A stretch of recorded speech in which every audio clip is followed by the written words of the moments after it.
It seems that a renewed interest in Reformed theology is gaining momentum. Why do you think that is?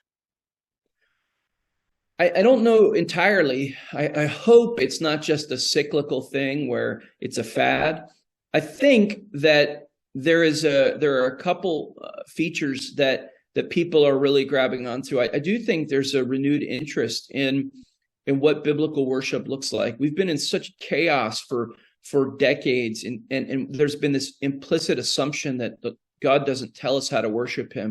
And you see this reflected in a lot of churches. And I think people have reacted against that. Is that really true? Does the Bible have nothing to say about this as things get crazier and crazier?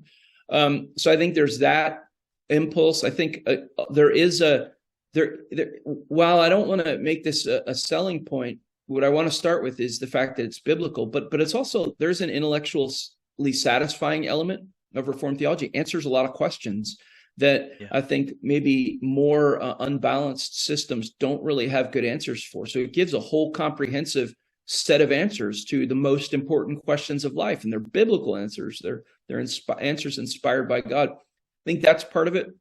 I think too, it answers even questions about family, and our relationship to our children and our parents that people are asking today because of the chaos in the families. So there are a lot of things that have gotten undermined in the last 50 years.